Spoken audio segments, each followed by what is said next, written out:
The life story and sad ending of Billy Jack star Tom Laughlin. Laughlin was born Thomas Robert Laughlin Jr. on August 10, 1931, in Milwaukee, Wisconsin, the son of Margaret and Thomas Laughlin. He attended Washington High School, where he was involved in an athletics controversy that made headlines throughout the city, caused by Laughlin being forced to attend another school for a brief period, making him ineligible to play football at his former school on his return. Laughlin attended the University of Wisconsin. Before transferring to Marquette University, he played football at both. He played safety and halfback at Marquette. Laughlin decided to become an actor after seeing a production of A Streetcar Named Desire. He became involved in the drama program at Marquette after being encouraged by a university professor, Father John J. Walsh. While a student, he formed a stock group and directed and starred in a production of Arthur Miller's All My Sons. He finally transferred to the University of South Dakota, where he majored in radio acting, directing, and producing. He met his future wife Dolores Taylor in South Dakota. Laughlin wrote the original screenplay for the film Billy Jack in 1954, after witnessing the treatment of Native Americans in his wife's hometown, Winner, South Dakota. The two wed on October 15, 1954. He began his screen acting career in the 1955 television series Climax. From there, he went on to appear in several feature films, including These Wilder Years, Lafayette Escadrille, Tea and Sympathy, and South Pacific. He appeared in several episodes of various television series throughout the late 1950s. In 1958, Mr. Laughlin appeared in a small but memorable role in South Pacific, the movie version of the James Michener book and Rodgers and Hammerstein musical, as a Navy pilot, Lieutenant Buzz Adams.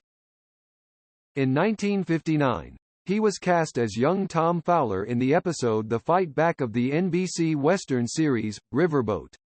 In the storyline, Fowler has made himself the boss of Hampton, a corrupt river town near Vicksburg, Mississippi. That same year, Laughlin appeared in the film Gidget as Loverboy. However, he failed to earn a living in the early years. Laughlin's first starring role was in Robert Altman's 1957 film The Delinquents, in which he played Scotty White, a teenager who gets mixed up with a gang when he is told he can no longer see his girlfriend. Despite the film's low budget, it became a cult film, with Alfred Hitchcock reportedly among its fans. However, Laughlin and Altman did not get along well, having sharply differing views on acting. Laughlin wrote, directed, and starred in The Young Sinner, originally filmed in 1960, and shot in Milwaukee over a period of 14 days. It is the story of a star high school athlete who falls deeper and deeper into trouble after being caught in bed with his girlfriend. It premiered in 1963 under the original title Among the Thorns, which was changed to The Young Sinner upon its 1965 re-release. In 1959, Laughlin and his wife founded a Montessori preschool in Santa Monica, California. By 1961, Laughlin had left the film business to devote all of his time to the school, which by 1964 had become the largest school of its kind in the United States. It was profiled by Time in July of that year. However, by 1965, the school had gone bankrupt. One of his students was Christian Brando, son of Laughlin's friend, Marlon Brando. 2 years later, in 1967, he wrote, directed, and starred in the motorcycle gang exploitation film The Born Losers. This was the first picture in which the character of Billy Jack appeared. It was a box office hit. He followed this up with the sequel to The Born Losers, Billy Jack, in 1971. American International Pictures initially agreed to distribute the picture, but after viewing it, the studio refused to release the film unless many of the political references as well as frontal nudity were cut. This led the Laughlins to withhold the sound reels of the movie, which in effect made it a silent film. Eventually, Laughlin made a distribution deal with Warner Brothers, but he disapproved of the studio's marketing of the film, sued Warner, and re-released the picture himself in 1973. The movie's re-release was successful but controversial. However, the picture was embraced by much of America's youth, leading Laughlin to claim in 1975, "The youth of this country have only two heroes, Ralph Nader and Billy Jack."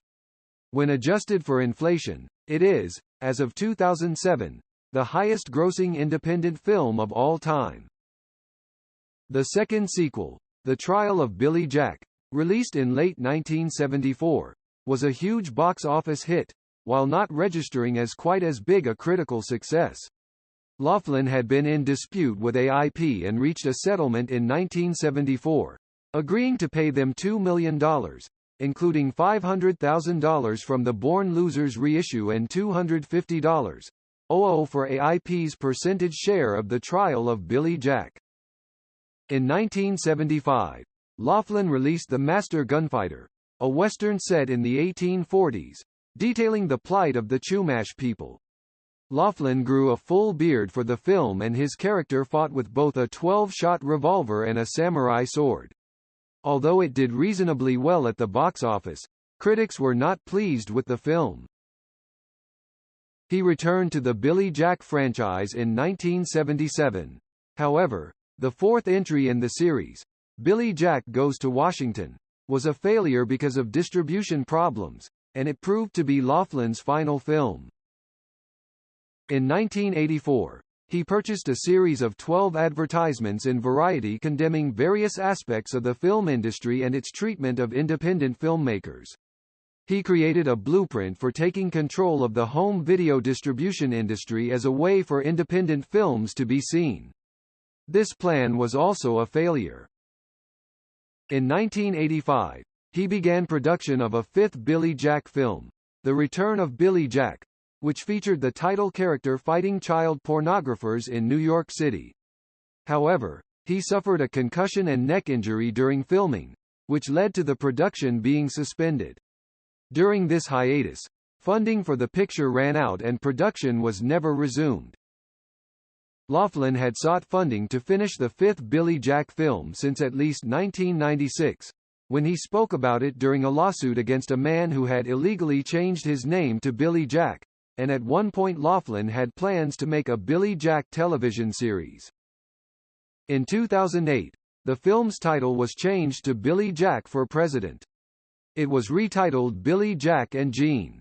Laughlin claimed it would be a new genre of film and a great deal of social commentary on politics, religion, and psychology will be discussed, and a debate will take place between Billy Jack and President George W. Bush via computer manipulation of archived speeches. Laughlin married Dolores Taylor in 1954. They had 3 children: Frank, Teresa, and Christina. He derived at least 2 of his pseudonyms from his children: Frank Laughlin, his son's name and the name he used to direct the trial of Billy Jack and the Master Gunfighter, and T.C. Frank, which stood for Teresa Christina Frank. In 2001, it was announced that Laughlin was suffering from a cancer of the tongue that was inoperable. His website claimed the cancer was in remission. Sadly, on December 12, 2013, Laughlin died of complications from pneumonia at Los Robles Hospital and Medical Center in Thousand Oaks, California. He was 82. Goodbye, TomLaughlin.